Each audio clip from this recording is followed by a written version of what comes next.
தாமரை TV நேயர்களுக்கு வணக்கம். இன்றைய நேர்காணலில் நம்முடன் இணைந்திருக்கும் சிறப்பு விருந்தினர் அரசியல் விமர்சகர், துக்ளக் வாசகர் திரு ரவி டிடிஎஸ் அவர்கள். வணக்கம். வணக்கம். எப்படின்னா இருக்கீங்க? நல்லா போயிட்டு இருக்கு. இன்னைக்கு பாராளுமன்றத்துல வஃப்த் போர்டை பத்தி நிறைய முடிவுகள் எடுக்க போறாங்க. அது ரொம்ப மகிழ்ச்சியை தருது. இல்லைன்னா ரொம்ப அந்த சட்டத்துலதான் திருத்தம் கொண்டு வர போறதா சொல்லிட்டு எல்லா எதிர்கட்சிகளும் சொல்றாங்க. அதற்கான அவசியம் என்ன? இப்போ இந்தியால ஒரு ட்ரஸ்ட், அதுகிட்ட அதிக சொத்து யாருக்கிட்ட இருக்குன்னு கேட்டா முதல் வஃப்த் போர்டு. கிட்டத்தட்ட 8 லட்சம் ஏக்கர் இருக்கு. சரி, அதுக்கு மேல யாராவது இருப்பாங்க இல்லையா? இந்த ட்ரஸ்ட்டுக்கு மேல யார் இருப்பாங்க அப்படின்னு பார்த்தா ஆர்மி ஃபோர்ஸஸ், ராணுவம், அதுகிட்ட 12 லட்சம் இருக்கு. அதுக்கு அடுத்தது ரயில்வே, அதுகிட்ட கிட்டத்தட்ட 10 லட்சம் இருக்கு. ஸோ ரயில்வேக்கு அடுத்ததா, ஆர்மிக்கு அடுத்ததா ஒரு மத ரீதியாக செயல்படக்கூடிய ஒரு அமைப்பிடம், ஒரு ட்ரஸ்டிடம் 8 லட்சம் ஏக்கர் இருக்கு அப்படிங்கிறது மிகவும் ஆபத்தான ஒரு விஷயம். நீங்க பணக்காரர் ஆகிறதுல எனக்கு எந்த பிரச்சனையும் இல்லை. நீங்க பணக்காரர் ஆகிறதுனால வேற சில தவறுகள் வரும்னு சொன்னால், உங்களுடைய போக்கு வேற விதமாக இருந்து மாறிடுச்சுன்னு சொன்னா மிக ஆபத்தான ஒரு பொசிஷனுக்குள்ள நம்ம போறோம்ங்கிறது தான் இந்த மத்திய அரசு உணர்ந்திருக்கு. இது 400 சீட்டா இருந்தாலும் நான் பண்ணுவேன், 290 சீட்டா இருந்தாலும் பண்ணுவேன், 240 சீட்டா இருந்தாலும் நான் பண்ணுவேன். கீழே அந்த நிலம் இருக்கக்கூடாதுன்னு சொல்ல வராங்களா? என்ன சொல்ல வராங்க? இவ்வளவு நிலம் இருக்கிறதுங்கிறது இப்ப உங்ககிட்ட இருக்கத்துல என்ன பிரச்சனை வரப்போகுது சொல்லிடுறேன். இந்த 8 லட்சம் ஏக்கர் சம்பந்தமா எந்த ஒரு முடிவுமே நீங்களே ஒரு கோர்ட் அமைச்சு நீங்களே முடிவு பண்ணிப்பீங்க. ஒரு விவாதம் வந்ததுன்னா சுப்ரீம் கோர்ட்டுக்கு வராது, வஃப்த் போர்டு ட்ரிபியூனல்லே முடிஞ்சு போயிடும். வஃப்த் போர்டு ட்ரிபியூனல்ல யாருக்கு சாதகமா முடிவு எடுப்பாங்க? கண்டிப்பா ஒரு மத ரீதியான முடிவை தான் எடுப்பாங்க. இப்ப நான் ஒரு நிலம் வச்சிருக்கேன், என்னுடைய நிலத்தை திடீர்னு என்ன சொல்றாங்க, வஃப்த் போர்ட்டை போய் நோ அப்ஜெக்ஷன் சர்டிபிகேட் வாங்கிட்டு வாங்கங்கிறாங்க. நான் ஏன்ப்பா அங்க போய் வாங்கிட்டு வரேன், எங்க தாத்தா தானே எனக்கு கொடுத்தாரு அப்படின்னு நான் கேட்டேன். அதெல்லாம் இல்லை, எல்லாம் முடிஞ்சு, அங்க போய் கேட்டு பாருங்க அப்படின்ட்டுறாங்க. ஸோ ட்ரிபியூனல் நடத்துறதும் நீங்க, இந்திய நீதிமன்றம் இல்லை. வழக்கு பேச போறதும் நீங்க, உங்க சைட்ல இருந்து பேச போறதும் நீங்க. எனக்கு ஓகே நாட் ஓகே கொடுக்கக்கூடிய உரிமையும் உங்ககிட்ட இருக்கு அப்படிங்கிற அளவுக்கு இதுல இருக்கு. இந்த 8 லட்சம் ஏக்கர்ல முறையாக எல்லாமே உங்ககிட்ட வந்ததா அப்படின்னு கேட்டா இல்லைங்கிறதுக்கு ஒரு உதாரணம் நான் சொல்றேன். 2009 4 லட்சம் ஏக்கர் தான் இருந்தது வஃப்த் போர்ட்ல. மன்மோகன் சிங் ஐயா ஆட்சி, இங்கேருந்து திமுக சப்போர்ட்ல அமைச்சரவை எல்லாம் போய் டெல்லியில வாங்கிட்டு நடந்த ஒரு ஆட்சி. அந்த 4 வருடத்துக்குள்ள, அதுக்கப்புறம் இந்த 10 வருடம் இதுக்குள்ள நடந்ததுதான் இந்த டபுளிங் எஃபெக்ட். 4 லட்சம் ஏக்கர் 8 லட்சம் ஏக்கர் ஆனது. ஸோ நீங்க தான் முடிவு பண்ணுவீங்க, உங்க கோர்ட்டு நீங்க என்ன சொல்றீங்களோ அதுதான் நியாயம். ஏன்னா அந்த ஆக்ட் உங்களை சப்போர்ட் பண்ணுது அப்படின்னு சொன்னால், அந்த ஆக்டை எந்த வகையில நான் மாத்தணும்னு சொன்னா, குறிப்பிட்ட மதம் நல்லா இருக்கக்கூடாது அப்படிங்கிற எண்ணத்துல நான் எந்த மாற்றத்தையும் கொண்டு வர போறது இல்லை. நீங்கள் உங்ககிட்ட ஏதாவது ஒரு பிரச்சனைனா, எப்படி ஒரு ஹைகோர்ட்டுக்கு செஷன் கோர்ட்டுன்னு இருக்கு, ஹைகோர்ட்டுன்னு இருக்கு, அப்புறம் சுப்ரீம் கோர்ட்டுன்னு இருக்கோ, அந்த மாதிரி நீங்கள் ஒரு முடிவு எடுத்தீங்கன்னா அதை நான் நீதிமன்றத்துக்குள்ள கொண்டு வரலாம் அப்படிங்கிற மாதிரியான அமெண்ட்மெண்ட்டை தான் கொண்டு வருவாங்க. 40 அமெண்ட்மெண்ட் கொண்டு வரேன்னு சொல்லியிருக்கிறதுல பிரதானமா அதனுடைய நோக்கம் என்னன்னா, எதேச்சாதிகாரமா நீங்களே முடிவு எடுக்கக்கூடாது. ஏன்னா உங்களுக்கு ஒரு மத காரணம் இருக்கு. இப்ப நான் அந்த மதத்தை சார்ந்தவன் இல்லை என்று சொன்னா என்னுடைய நியாயம் அடிபடுங்கிறது இயல்பான ஒரு விஷயம். கருணாநிதி அவங்களுக்கு என்ன சொல்லி கொடுத்தாரு? ஜெயலலிதா அம்மா வழக்க தமிழ்நாட்டுல நடத்தினா அவங்க தமிழ்நாட்டில் இருக்கிற நீதிபதி எல்லாம் விலைக்கு வாங்கி டிவிஎஸ்சியின் மூலமா அந்த வழக்கை பலவீனப்படுத்தி வெளியில வந்துருவாங்க. அதனால அவங்களை கொண்டு போய் கர்நாடகால தான் அந்த கேஸ் நடத்தணும்.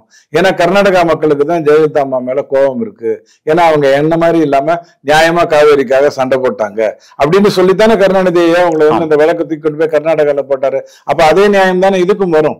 ஒரு நிலம் உங்களுதா இல்லையாங்கிறத நீங்கள் ஒரு மத ரீதியா முடிவு எடுப்பீங்களா அல்லது மனித ரீதியா முடிவு எடுப்பீங்களாங்கிற கேள்வி வந்துருது இல்லையா? அதுவும் இந்த இராணுவத்தை விட, ரயில்வேவை விட ஒரு தனி மத ரீதியான ஒரு அமைப்பிடம் இத்தனை பெரிய சொத்து இருக்கிறதுங்கிறது ஆபத்தானது.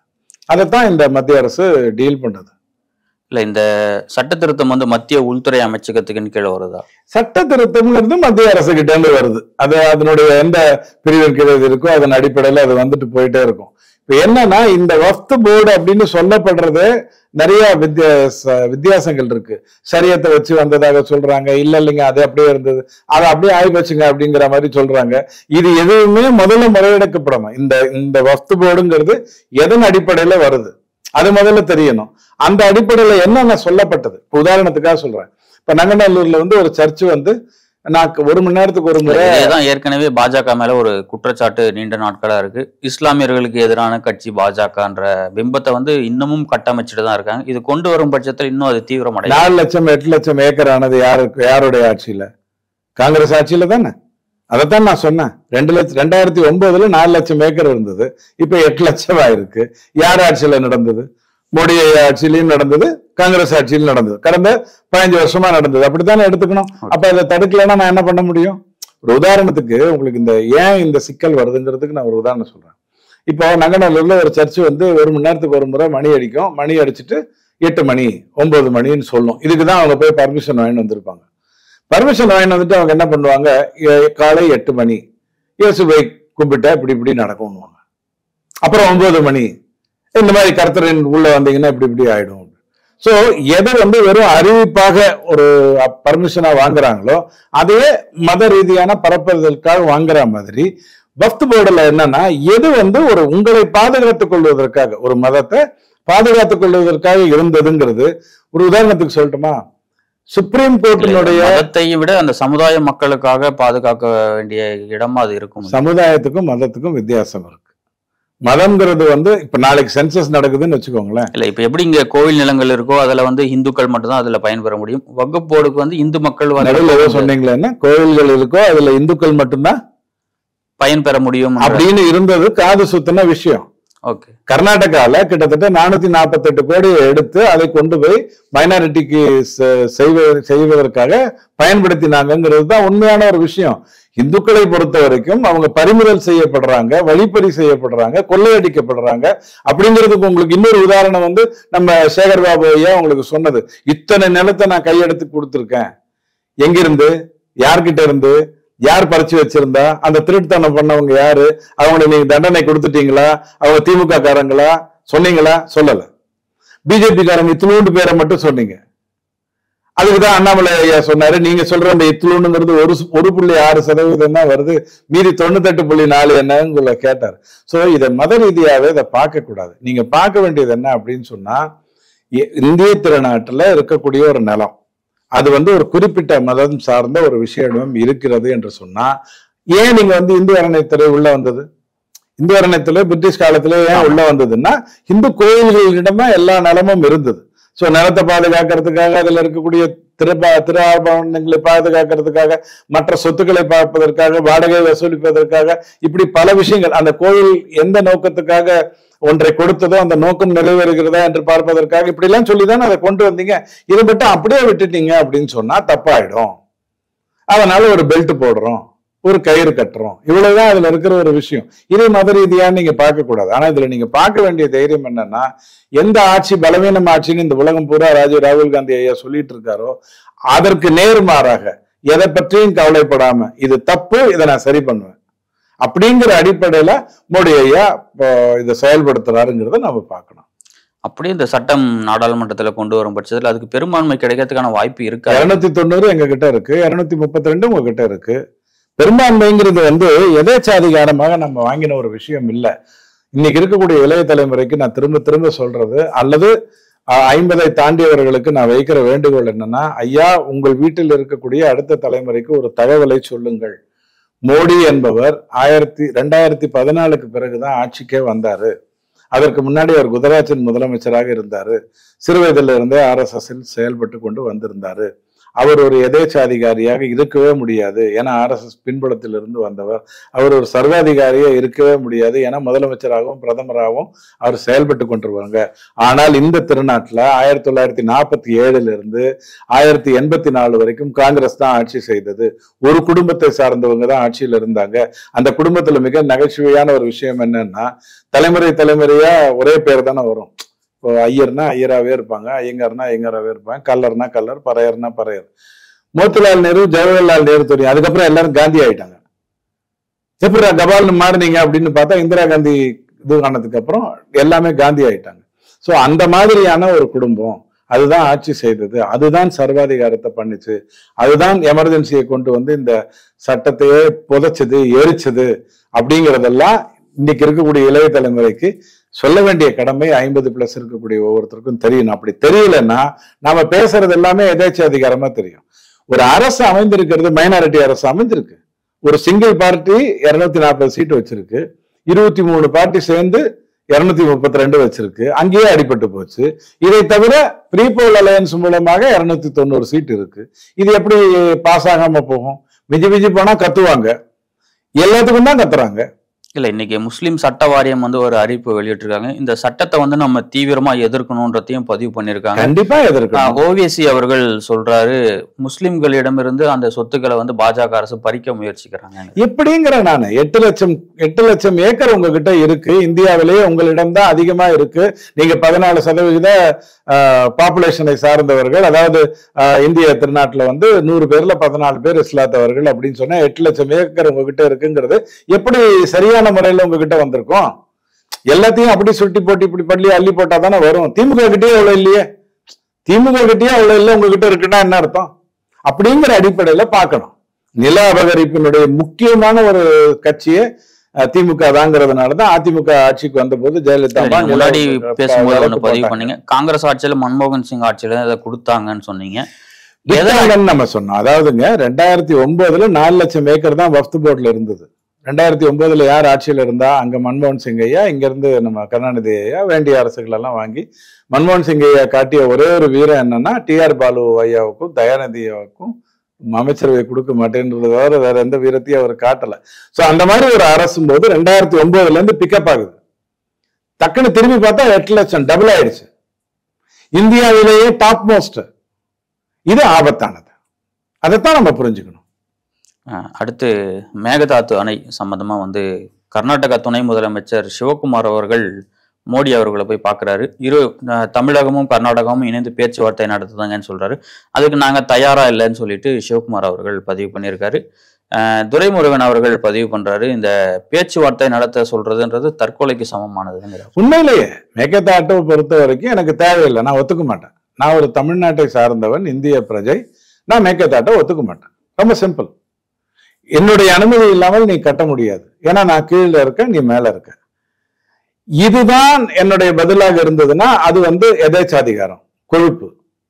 ஆனா இதை நான் சொல்லுவதற்கான காரணம் என்ன அப்படின்னு சொன்னா, நீ காவிரி நீர்ல எனக்கு வர வேண்டிய நியாயமான பங்கு கொடுக்க மாட்டேங்கிற, நீ தண்ணி கொடுக்க மாட்டேங்கிற. ஒரு ஆணையம் அமைச்சிருக்காங்க, அந்த ஆணையம் வந்து சொல்லுது இத்தனை டிஎம்சி தண்ணி கொடுங்க அப்படின்னு சொல்லுது, அதை நீ மதிக்க மாட்டேங்கிற. அப்படி அதை மதிக்காத போது நான் எப்படி அணையை கட்டி விட? நான் என்ன கருணாநிதியா? நீங்க அணை கட்டிக்கோங்கன்னு ஜாலியா விடுறதுக்கு? எத்தனை வேண்டுமானாலும் கட்டிக்கொள்ளட்டும், கர்நாடகா அவர்களிடத்தில் அணை கட்டி கொள்ளுகிறார்கள் அப்படின்னு சொல்றதுக்கு நான் என்ன கருணாநிதி ஐயாவா? இல்ல, இன்னைக்கு இருக்கக்கூடிய சூழ்நிலையில நான் ஒத்துக்க மாட்டேன். அது நியாயமான ஒரு வெளிப்பாடு. ஏன்னா நீ தண்ணி கொடுக்க மாட்டேங்கிற. இன்னொரு இந்திய திருநாட்டினுடைய இன்னொரு மாநிலத்தினுடைய மக்களா பார்க்கக்கூடிய எண்ணமே உனக்கு இல்ல. அப்ப எப்படி ஒத்துப்பாங்க? அதை சிவகுமார் எப்படி முடிவு பண்றது? எம்எல்ஏ கடத்தி வைக்கணும்னா சிவகுமார்கிட்ட போகலாம், நாட்டை நடத்துறதுக்கெல்லாம் எதுக்கு சிவகுமார்கிட்ட போகணும்? அப்ப அதுக்கான சாத்தியக்கூறுகளே இல்லைன்னு சொல்றீங்க? கண்டிப்பா இல்ல. அண்ணாமலை ஐயாவும் அதை தெளிவா தான் சொல்றாரு. மேகதாட்டுங்கிற ஒரு விஷயத்தை நான் கையில் எடுக்க மாட்டேன், விடவும் முடியாது, தெளிவா தான் சொல்றாரு. ஏற்கனவே நிறைய அணைகள் எல்லாம் கட்டி தண்ணிகளை வச்சிருக்கீங்க, அதை மீறி உபரி நீரை விடுறதுக்கு மட்டும் தமிழ்நாட்டை நீங்க பயன்படுத்துவீங்கன்னா தமிழ்நாடு என்ன உனக்கு கழிப்பிடமா? உனக்கு மழை ஜாஸ்தியா வந்துருச்சுன்னா உடனே நீ தண்ணி இங்க வெளியூர் விடுவே அப்படின்னு சொன்னா தமிழ்நாட்டை கழிப்பிடம்ங்கிறியா? இல்ல உனக்கு வடிகாலுங்கிறியா? அப்ப உபரி நீரை கொடுக்கறதுக்கு உனக்கு தெரியுது இல்ல, வேற வழி இல்லைன்னு தெரியுது இல்ல, அது வீணாக்கிறதுக்கு கூட நீ முடிவு பண்ற இல்ல, அப்ப நல்ல நீர் இருக்கும்போது கொடுக்கணுங்கிறது யதார்த்தமான ஒரு கேள்வி தானே. திமுக கேட்காது. திமுக இதுக்கெல்லாம் போய் காமன் மினிமம் ப்ரோக்ராம் போட்டு ராமர் கோவிலை கட்டக்கூடாது அப்படின்னு வாஜ்பாய் கிட்ட போட்ட மாதிரி இங்க போய் பேசலாம் பண்ணாது. நடக்கிறது ராமர் ஆட்சின்றாங்க. இல்ல ராமராஜ் என்ன ராமர் ஆட்சி நடக்குதுன்னு சொல்லிட்டு ராமர் ஆட்சி நடக்குதுன்னு சொல்லிட்டு டப்புன்னு மாத்திட்டாங்க சிலபஸ்ல. பாத்தீங்களா? உடனே ஒருத்தர் வந்து எனக்கு தெரிஞ்ச கருணாநிதி ஏரி காத்த ராமர். அவர் ஏன் ஏரி காத்த ராமர்னா, எல்லா ஏரியிலையும் பில்டிங் கட்ட அனுமதித்த ஒரே ஆட்சியாளர் எனக்கு தெரிஞ்சு இந்தியாவிலே கருணாநிதி ஐயா தான். அவரு ஏரி காத்த ராமர், அது எனக்கு தெரியும். ஆனா மத்தவங்களை பத்தி நான் விமர்சிக்கணும். கேள்வி என்ன அப்படின்னு சொன்னா, இந்த மாதிரியான ஒரு மனப்போக்கு கர்நாடகாவில் இருக்கிற வரைக்கும் நாம அதை அனுமதிக்க முடியாதுங்கிறது நியாயமான ஒரு விஷயம். அவங்க ஒரு ஆணையம் அமைச்சிருக்காங்க, அந்த ஆணையம் வந்து ஒரு முடிவு எடுக்குது. கூடவோ குறைச்சலோ அதுக்கு ஒத்துப்போவேன்னு சொன்னா நான் ஒத்துப்போவேன். ஆனால் திமுக இதை கேட்கிற தைரியம் அதுக்கு இல்லை. ஏன்னா ஆத்து மணல் கடத்தலுக்கு வந்து தண்ணி வராம இருந்தாதான் நல்லது. நான் டெல்டாக்காரன் தான், ஆனா அங்க தண்ணி வராம இருந்துச்சுன்னா நான் மணலை கடத்திடுவேன். விவசாயத்தை விட மணல்ல நல்ல லாபம். இது இன்னத்துக்கு உட்காந்துக்கிட்டு 3 போக 2 போகன்னு தண்ணி போட்டு வானத்தை எப்படி பார்த்துட்டு உட்காந்து இருக்கிறது. டப்புன்னு கடத்தினா மணல் எடுத்துட்டா வேலை முடிஞ்சிச்சு. இல்ல கேரளால இருக்கவே இருக்காங்க, அவங்க மனத்தை மட்டும் நல்லா பாதுகாத்துக்கிட்டு இங்க இருந்து மணலை திருடி கொண்டு போய் வாங்குறதுக்கு கேரளால காத்துக்கிட்டு இருக்காங்க. சிம்பிள் வியாபாரம். சோ இந்த 2 கட்சியும் ஒப்பீடுக்குள்ள வராது. அப்ப எதை வைத்து நான் தடுக்கிறது? வேற வழி இல்லை. அடுத்து அத்திக்கடவு அவிநாசி திட்டத்தை வந்து கடந்த ஆட்சியிலே வந்து பிரதமர் மோடி அவர்கள் அதுக்கான அடிக்கல் நாட்டிட்டு போனாரு. அந்த திட்டத்தை வந்து அப்படியே கிடப்பில போட்டுட்டாங்க அப்படின்னு சொல்லிட்டு பாஜக மாநில தலைவர் அண்ணாமலை உண்ணாவிரத போராட்டமும் அறிவிச்சிருந்தாரு. ஆனா திமுக ஆட்சி வந்ததுக்கு அப்புறம் தான் 6 நீரேற்று நிலையங்கள்ல 3 வந்து நாங்க செயல்படுத்தியிருக்கோம் அப்படின்ற மாதிரி அமைச்சர் முத்துசாமி ஒரு விளக்கம் கொடுத்திருக்காரு. 25,000 ஏக்கர். என் தாத்தா கதை சொல்லும்போது சின்ன சின்ன நல்ல விஷயங்கள் எல்லாம் சேர்த்து சொல்லுவார். கதை சொல்லும்போது கூடவே நாட்டு விஷயங்களை சொல்லுவார். இந்த மாதிரி ஒரு முடிவு எடுக்கிறாங்க தாத்தா சொன்னார். இல்லை, அதுக்கு முன்னாடி இன்னொரு விளக்கத்தை கொடுத்துருங்க. மோடி ஆட்சிக்கு வந்ததுக்கு அப்புறம் இந்த நதி நீர் இணைப்பை பத்தி தீவிரமா பேசிட்டு இருக்காங்க. இது வெறும் கதையாவே வந்து அவங்க பேசிட்டு இருக்காங்க, செயல்படுத்துறாங்களா இல்லை? 2 விஷயத்தை பத்தி நம்ம பேசுறோம். ஒன்னு ரிசர்வ் பேங்க், இன்னொன்னு state bank of India. State bank of இந்தியாங்கிறது நானும் நீங்களும் பண்ணக்கூடிய வர்த்தகம். ரிசர்வ் பேங்க் ஆஃப் இந்தியாங்கிறது இந்திய திருநாடும் மற்ற நாடுகளோடும் நடக்க வேண்டிய ஒரு விஷயம். அதை நம்ம அப்புறம் வருவோம். மோடி ஐயாவுடைய நதிநீர் பிரச்சனையை நம்ம வருவோம். அது கண்டிப்பா மோடி ஐயா எடுக்கணும். கோதாவரி நதிநீர் இணைப்புங்கிறது கண்டிப்பா நடக்கணும். அதுல எந்த மாற்று கருத்தும் இல்லை. நான் என்ன ஒழுங்கான்னு கேள்வி கேட்கிறேன், நீ மட்டும் ஒழுங்கான்னு முத்துசாமி ஐயா கேள்வி கேட்பாருன்னா, இது பட்டி தேர்தல் நடத்துற ஈரோடு கிழக்கு இடைத்தேர்தல் விஷயம் இல்லை, அவர் முடிவு எடுக்கிறதுக்கு. இது நாட்டு சார்ந்த ஒரு விஷயம். அவரெல்லாம் அதெல்லாம் பத்தி பேசக்கூடாது. இப்ப கேள்விக்கு வந்துருவோம். 25,000 ஏக்கர் நிலம் வந்து நீர் பாசனம் வரக்கூடிய ஒரு திட்டம். பெருந்துறையிலிருந்து பில்லூர் டேம் வரைக்கும் இவ்வளவுதான் அந்த பர்டிகுலர் ஏரியா. மிகப்பெரிய மாற்றத்தை ஏற்படுத்தும். பவானிலிருந்து தண்ணி வீணாகுது. இதை பற்றி எங்க தாத்தா பேசியிருக்காரு, எங்க அப்பா பேசியிருக்காரு, நான் பேசி மறந்துட்டேன். இன்னைக்கும் அது செயல்பாட்டுக்கு வரல. நடுவில் நடந்த 50 வருடமும் திராவிட கட்சிகளுடைய ஆட்சி அப்படின்னு சொன்னா எதுக்காக இதை நீங்க தடுக்கிறீங்க அப்படிங்கிற கேள்வி வருது. ஒரு உதாரணத்துக்கு பரந்தூர் விமான நிலையம்னு ஒண்ணு வரும் அப்படின்னு எப்ப சொன்னாங்க? அதிமுக ஆட்சி காலத்துல. முடியும் போது இவங்க ஓகே பண்ணிட்டாங்க. தேர்ந்தெடுத்தது திமுக ஆட்சிக்கு வந்த உடனே. அதிமுக ஆட்சி காலத்தின் போது 2-3 இடத்த பத்தி பேசிக்கிட்டு இருந்தாங்க. இதுதாங்கிறது வந்து இவங்க வரும்போதே முடிவாயிடுச்சு. இன்னைக்கு அந்த விமான நிலையம் வரப்போகுதா இல்லையா? அதான் காரணம் அதிமுக தான். நம்ம எப்படி திமுகவை சொல்ல முடியும்? பாருங்க, ஒரு விமான நிலையம் வரப்போகுது. நம்ம வந்து நீட்டு கொண்டு வந்தது காங்கிரஸ்ன்னு சொல்லுறோம். ஆனா இங்க வந்து நம்ம இப்படியே மாத்தி பேசுறோம். இல்ல திமுக மேல நம்ம பழிய சுமத்துறோம். இன்னொரு உதாரணம் எடுத்துக்கோங்க. மேட்டூர் இது மெட்ரோக்கு வந்து கையெழுத்து போட்டுட்டு ஸ்டாலின் ஐயா அந்த ஆட்சி 2006 to 2011 அல்ஸ்டாம்ல இருந்து 200 கோடி ரூபாய் வந்து ஏதோ ஒரு அனாமத்தா திமுகக்கு வந்ததுங்கிறதோட மேட்டர் முடிஞ்சிருச்சு. எடுத்து செயல்பட்டதெல்லாம் ஜெயலலிதா அம்மா தான். அதனாலதான் மெட்ரோ எல்லா பக்கமும் ஓடிக்கிட்டு இருக்கு. அதே ஆங்கிள் தான் நீங்க இப்ப கேக்குறீங்க. கையெழுத்து போட்டது அதிமுக தானே, நீ ஏன் இப்ப பேசுறேன்னு. கையெழுத்து போட்ட நிலையோட இருந்தது. இவங்க கை வச்ச உடனே கப கப கப நிலத்தை வாங்குறாங்க, பிடிக்கிறாங்க, அது பண்றாங்க, இது பண்றாங்க. டெல்டாக்காரங்கிறதெல்லாம் மறந்துட்டாங்க. விவசாயங்கிறது பொன் விளையும் பூமிங்கிறதெல்லாம் மறந்துட்டாங்க. நெல்லூருக்கு ஒரு கதையை பேசுறாங்க, பரந்தூருக்கு ஒரு கதையை பேசுறாங்க. 2 இடத்துக்கும் விவசாய நிலம்னு சொல்லப்படுறது தான் எடுக்கப்படுகிறது. இந்த ஒரு வேகத்தை காட்டுற நீங்க ஏன் இந்த அவிநாசி அத்திக்கடவு திட்டத்துல காட்ட மாட்டேங்கிறீங்க? ஏன் 3 தலைமுறையாக நான் அதை பற்றி பேசி கொண்டிருக்கிறேன். 2019 இருந்தே இன்னும் அது வந்து ஒரு செயல்பாட்டுக்கு வந்துருச்சு. எடப்பாடி ஐயா கொண்டு வந்துருவாரு, அவர் கொங்கு நாட்டை சேர்ந்தவர் தான், கொங்கு மண்டலத்தை சேர்ந்தவர் தான், கையெழுத்து போட்டுருவாருன்னுலாம் நினைத்து இன்னி வரைக்கும் நடக்காம இருக்குன்னா அதை அண்ணாமலை ஐயா கேள்வி கேட்கிறாரு. என்ன கேள்வி கேட்கிறாரு? என்ன பண்றீங்க? இதே வேற இடம் வந்தா சும்மா விடுவீங்களா? ஒண்ணும் வேண்டாம். சென்னை ஏர்போர்ட்ல ஒரு 3 சென்ட் நிலம் வேணும். 3 சென்ட் நிலம் ஏதோ ஒண்ணுத்துக்காக வேணும் தமிழ்நாட்டுக்கு அரசுக்குன்னா, ட்ரம்ப் கிட்ட பேசி அங்க பேசி இங்க பேசி பாம விட்டு அங்க போட்டு நக்சலைட்டை கூப்பிட்டு சோரஸை கூப்பிட்டு ஏதாவது ஒண்ணு பண்ணி அந்த 3 சென்ட் நிலத்தை அழகா வாங்கிடுவாங்க ஏர்போர்ட் அத்தாரிட்டிட்ட இருந்து. அந்த அளவுக்கு வீரியம் உள்ள திமுக.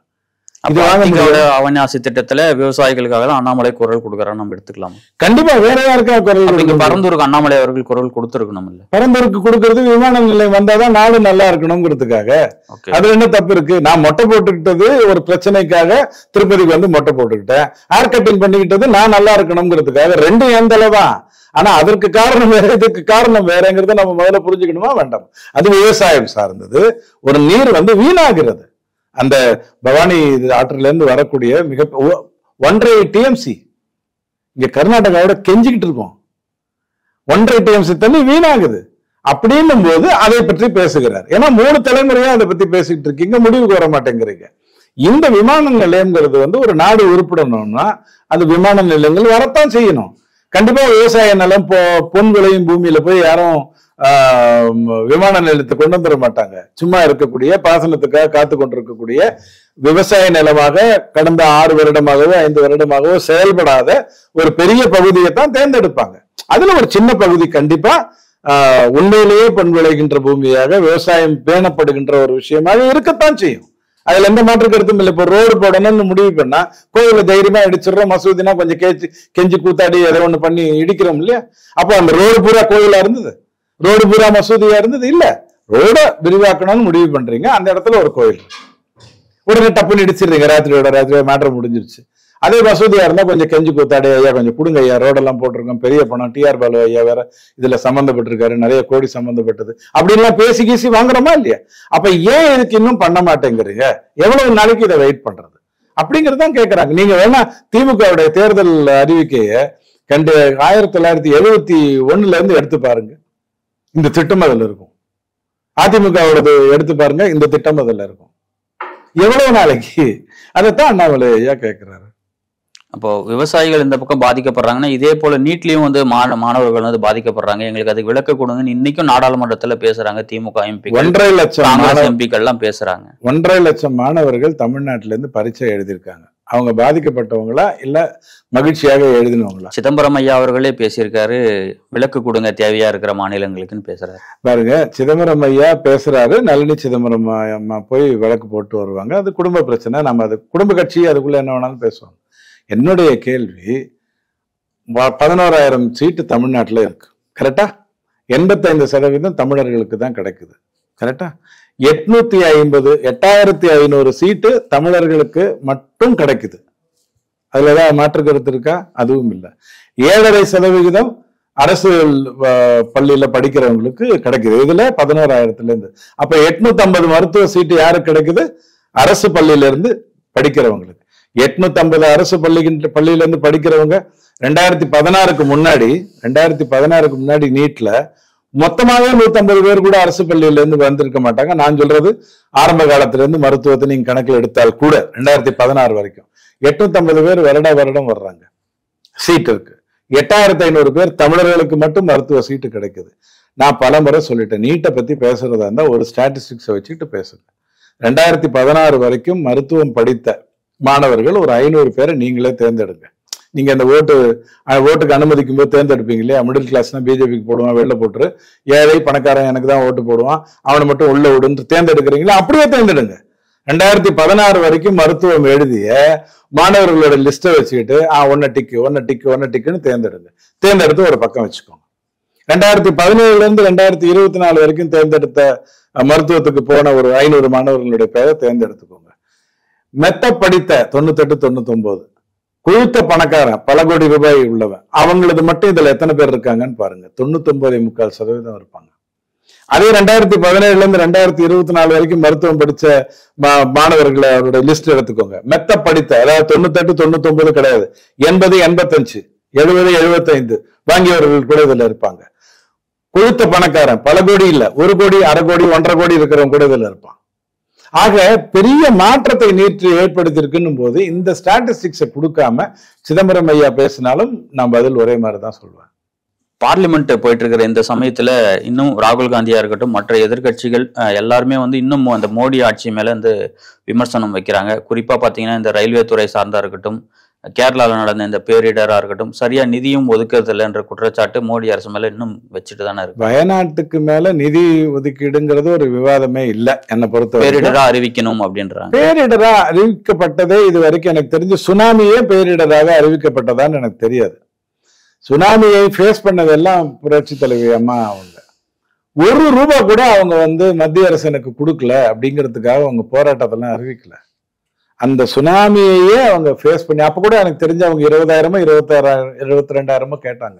அதற்கு பிறகு அது 4,000 வந்திருக்கலாம், 3,000 வந்திருக்கலாம், எனக்கு தெரியாது. எந்த ஒரு பிரச்சனையும் சுனாமிக்கே ஜெயலலிதா அம்மா அல்லது தமிழக அரசு கேள்வி கேட்கல. இவங்க தான் பழியை தூக்கி மத்திய அரசு மேல போடணுங்கிறதுக்காக எப்ப பார்த்தாலும் இவங்க முடிவு பண்ண 2019 2009 இவங்க ஆட்சி இருக்கும்போது மத்திய அரசுல பேரிடர்னா இப்படித்தான் முடிவு பண்ண பணம் கொடுக்கணும் அப்படின்னு இவங்க உட்கார்ந்து முடிவு பண்ண ஒரு விஷயத்த இவங்களே விமர்சிக்கிறாங்க. மீத்தேனுக்கும் இவங்களே விமர்சிப்பாங்க, நீட்டுக்கும் இவங்களே விமர்சிச்சுப்பாங்க, இவங்களே போய் தொட்டில கிள்ளிட்டு வந்து தாலாட்டு பாடுவாங்க. இதுதான் தாலாட்டுன்னு சொல்லக்கூடாது, ஒப்பாரி வைப்பாங்க. இதுதான் இவங்களுடைய மெயின் ப்ராப்ளம். சோ ஆனா பேரிடர்னு அறிவிக்கவே முடியாது. வயநாட்டை எப்படி பேரிடர்னு அறிவிக்கிறது? அது மேன்மேட் டிசாஸ்டர்னு சொல்லியாச்சு. மேன்மேட் டிசாஸ்டர்னா என்ன? நம்ம ஏரி காத்தராமர் எப்படி தமிழ்நாட்டுல வந்து நிறைய ஏரிகள் எல்லாம் மக்களுக்கு பிரிச்சு கொடுத்து ஒரு வாட்டி தண்ணி வரும்போது செத்து சாவுங்கன்ட்டு விட்டாங்களோ, அந்த மாதிரி அங்க ஒரு மலைப்பகுதி, 2 மலைக்கு நடுவில் இருக்கக்கூடிய ஒரு பகுதி தெளிவா தெரியும். லேண்ட்ஸ்லைடு நடக்குங்கிறது நல்லா தெரியும். பட் இஸ்லாத் சகோதரர்கள் அங்க பதுக்கி வைக்கணும், ஒதுக்கி வைக்கணும், 4 பேருக்கு தெரியாத ஒரு நிலையில கொண்டு வரணும், ஊழல்காரர்களை கொண்டு வரணும் அப்படிங்கிற ஒரே நோக்கத்தோட அங்க ஒரு பாப்புலேஷனை இன்க்ரீஸ் பண்ணி அங்க 5 வருடமா எம்பியா இருந்தாரு. ஒரு முறை பாராளுமன்றத்துல ராகுல் காந்தி ஐயா இந்த மாதிரி வயநாட்டுல பிரச்சனை இருக்கு, அதுக்கு நிதி கொடுங்கன்னு இது வரைக்கும் அவர் கேட்டிருக்காரா? இது வரைக்கும் கேட்டதில்லை. ஆனால் இப்ப 4 நாளைக்கு முன்னாடி அப்படியே ரொம்ப சோகமா கேட்கிறார். வயநாட்டில் எல்லோரும் கஷ்டப்படும் இந்த சூழ்நிலையில் எப்படியாவது நிதி ஒதுக்கி, என்னத்த நிதி ஒதுக்குறது? அங்க இருக்கக்கூடிய ஆட்களை தூக்கணும், அங்க இருக்கக்கூடிய தவறான மக்கள் தொகையை, மக்கள் வசிக்கின்ற மக்களை தூக்கணும். அதுதான் அங்க பண்ணணும். யாரு பண்ண முடியும்? மாநில அரசு தான் பண்ண முடியும், மத்திய அரசால பண்ண முடியாது. மத்திய அரசு எப்ப பண்ணலாம்னா அந்த ஏரியாவே பெரிய தீவிரவாத இடமா அறிவிச்சுட்டு அந்த இடத்துல போய் அது பண்ணலாம். அது அந்த மாதிரி எல்லாம் செயல்பட முடியாது. எமர்ஜென்சி இந்திரா காந்தி அம்மா ஆட்சியில நடக்கிறது, மோடி ஆட்சி நடக்குது. சோ இதெல்லாம் புரிந்து கொள்ளாமல் அதை பற்றி விமர்சிக்க கூடாது. நீங்க சொல்றீங்க மோடி அவர்களுடைய ஆட்சியில இவ்வளவு நல்லது பண்ணிட்டு இருக்காங்க அப்படின்னு சொல்றீங்க. ஆனா இன்னமும் அவருடைய ஆட்சி மேல இத்தனை விமர்சனங்கள் வந்துட்டு தானே இருக்கு. சரி, 10 வருடம் அவர் முதலமைச்சரா குஜராத்ல இருந்த போதே இந்த விமர்சனங்கள்லாம் இருந்தது. மிக மோசமான ஒரு விமர்சனம், திடீர்னு ஒரு நாளைக்கு ஒரு ரயில்வே கோச்ல 54 பேர் 58 பேரை கொளுத்தி முடிச்சு விட்டுறானுங்க. ஆனா வந்து அதை பழிய தூக்கி அரசு மேல போட்டுட்டு இவரே கொளுத்திட்டு இவரே தப்பு பண்ணாருங்கிற அளவுக்கு கொண்டு போய் இன்னைக்கும் நீங்க ஒரு இஸ்லாத் சகோதரர்கிட்ட போய் மோடி ஐயா பற்றி தகவல் கொடுங்கன்னா ஐயோ ஒரு 3000 இஸ்லாத் அவர்களை கொண்டுட்டாருன்னு தான் சொல்லுவாங்க. நீதிமன்றம் சொல்லல, நீதிமன்றம் கண்டிக்கல, நீதிமன்றம் தண்டிக்கல. காங்கிரஸ் ஆட்சி காலத்துல, வேற யாரோ ஒரு ஆட்சி காலத்துல இல்லை. அப்படிங்கிற ஒரு சூழ்நிலை. ஒரு சின்ன ஸ்டாட்டிஸ்டிக்ஸ் உங்களுக்கு கொடுக்குறேன். மிடில் கிளாஸுக்கு எந்த விஷயமும் செய்யல. இந்த பட்ஜெட்ல வைக்கப்பட்ட குற்றச்சாட்டு அதுதானே. 2004 இருந்து 2013 வரைக்கும் மன்மோகன் சிங் ஐயா வந்து 2 லட்சத்தை தான் எக்ஸம்ஷனா வச்சிருந்தாரு. 7.25 லட்சத்தை எக்ஸம்ஷனா வச்சிருக்காரு. மிடில் கிளாஸுக்கு ஒன்றும் செய்யலைன்னா அப்ப இந்த 5 லட்சம் ரூபாய் யார்கிட்ட இருந்து எடுத்து கொடுக்குறாரு? 18,000 ரூபாய் நீங்க டாக்ஸ் கட்டிட்டு இருந்தீங்கன்னா மன்மோகன் சிங் ஐயா காலத்துல இப்ப 0 டாக்ஸ். 68,000 ரூபாய் நீங்க அப்ப டாக்ஸ் கட்டிட்டு இருந்தீங்கன்னா இப்ப 18,000 ரூபாய் டாக்ஸ். 1,12,000 ரூபாய் அப்ப நீங்க டாக்ஸ் கட்டிட்டு இருந்தீங்கன்னா இப்ப 60,000 ரூபாய் டாக்ஸ். அப்ப அன்னைய விட இன்னைக்கு நிலைமை உங்களுக்கு முன்னேறி இருக்கா இல்லையா? ஒண்ணு. 2வது, மன்மோகன் சிங் ஐயா ஆட்சி காலத்துல ஜிஎஸ்டி வரல. அவர் காலத்துல வந்து எக்ஸைஸ் டியூட்டி, கஸ்டம்ஸ் டியூட்டி எல்லாம் மத்திய அரசுக்கு, வேட்டு, சேல்ஸ் டாக்ஸ் மற்றதெல்லாம் மாநிலத்துக்குன்னு இருந்த ஒரு சூழ்நிலை. அந்த சூழ்நிலையிலேயே இவ்வளவு தூரத்துக்கு அவர் வந்து வரி வச்சிருந்தாரு. அப்ப வந்து மத்திய அரசுக்கு முதல்ல கஸ்டம்ஸ் டியூட்டி, அப்புறம் எக்ஸைஸ், அதுக்கப்புறம் தான் இன்கம் டாக்ஸ். ஆனா இந்த பட்ஜெட்ல நீங்க பாத்தீங்கன்னா உங்களுக்கு கூர்ந்து தெரியும், மத்திய அரசுக்கு வரக்கூடிய 1 ரூபாயில பெரும்பகுதி வர்றது வருமான வரியில இருந்து, அதற்கு பிறகுதான் ஜிஎஸ்டி, அதுக்கு பிறகுதான் கஸ்டம்ஸ் டியூட்டி. இந்த மாதிரியான ஒரு சூழ்நிலையில கூட ஒரு டாக்ஸ் பெனிஃபிட் உங்களுக்கு கொடுக்குறாங்க. ஆனால் மிடில் கிளாஸ்ல இருக்கிறவங்கள ஐயோ எனக்கு நிர்மலா சீதாராமன் அம்மா ஒன்னும் கொடுக்கல அப்படிங்கிற அடிப்படையில பேசுறாங்க. 2வது நீங்க எடுத்துக்கோங்க, நான் பெர்ஃபார்மிங் அசெட்ஸ் 11% இருந்தது மன்மோகன் சிங் ஐயா விஷயத்துல. நான் பெர்ஃபார்மிங் அசெட்ஸ்னா என்ன? எந்த விதத்திலையும் பயன் தராமல் முடக்கப்பட்ட சொத்து, வங்கிகளால் முடக்கப்பட்ட சொத்து. ஒரு முடிவு எடுக்கல, உங்ககிட்டயும் முடிவு எடுக்கல, நானும் முடிவு எடுக்கலன்னு. இப்ப 0.6% அது குறைஞ்சிருக்கு. இருந்தாலும் மோடி ஐயா மேல நீங்க என்ன விமர்சனம் வைக்கிறீங்கன்னா அவர் பணக்காரங்களுக்காக செயல்படுறாரு. 0.6% நான் பெர்ஃபார்மிங் அசெட். அதே நீங்க மன்மோகன் சிங் ஐயா விஷயத்துலன்னா 11%. சோ ஒருத்தர் வந்து நல்ல மார்க் வாங்குறான், 90% வாங்குறான், நீங்க விமர்சிக்கிறீங்க, திட்டுறீங்க, கூட்டுறீங்க. அதே 30-35 மார்க் வாங்கினவனுக்கு சர்ட் பேண்ட் எல்லாம் வாங்கி கொடுத்து முடிஞ்சா இன் பண்ணி கொடுத்து பெல்ட் வேற போட்டு விடுறீங்க. இதுதான் வித்தியாசமாக நம்ம முதல்ல முன்னுக்கு பின்னு பாக்குறோம். இன்ஃப்ராஸ்ட்ரக்சர்ல, அதாவது சாலை, போக்குவரத்து, துறைமுகம், பஸ், ரயில்வே, இந்த மாதிரியான விஷயத்துல 1,57,000 கோடி மன்மோகன் சிங் ஐயா செலவு பண்ணது.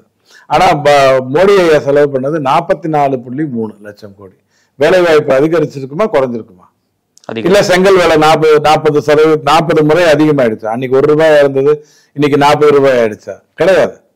அதே மாதிரி நீங்க வெல்த், அதாவது சொத்து, வெல்த் என்ன சொல்லுவாங்க, அசெட்டட் அப்படின்னு சொல்லுவாங்க, வெல்த் கையில வச்சிருக்கிறது அப்படின்னு சொன்னா 13 லட்சம் கோடி மன்மோகன் சிங் ஐயா காலத்துல, 120 லட்சம் கோடி இன்னைக்கு மோடி ஐயா காலத்துல.